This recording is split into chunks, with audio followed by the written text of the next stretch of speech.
കണ്ട എന്താന്ന് പറയാ, നമ്മുടെ കടുകാണേ. എന്താ ഒരു ഭംഗി!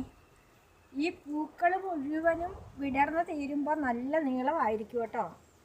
ഇതറിയാൻ മേലാത്തവർ ഒന്ന് ചെയ്ത് നോക്കുക. നമ്മുടെ ചെടിച്ചട്ടിൽ ഇച്ചിരി കടുക്, നമ്മുടെ വീട്ടിലുള്ള കടുക് ഇട്ടാൽ മതി കേട്ടോ. ഇതുപോലെ ഇത് ഒരു ചുവടാണേ.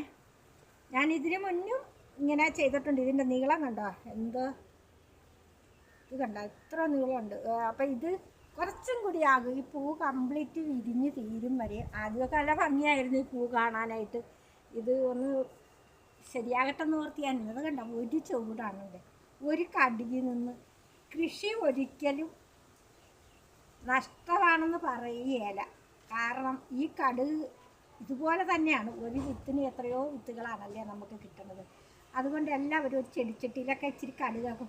ഒത്തിരി ഒന്നും വേണ്ട, കൂടുതലാവുകയാണെങ്കിൽ പറിച്ച് കളയാം, വേറെ ചട്ടിയിലേക്ക് മാറ്റുക.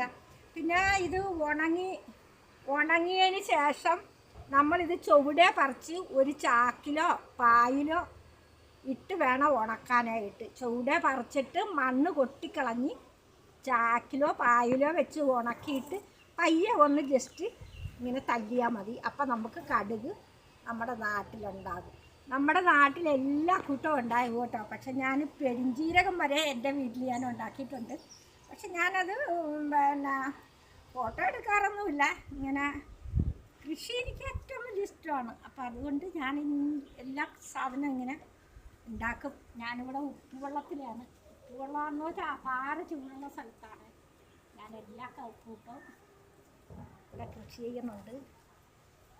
അപ്പോൾ അതുകൊണ്ട് നിങ്ങളും ഇതുപോലെയൊക്കെ ചെയ്യണം കേട്ടോ മക്കളെ.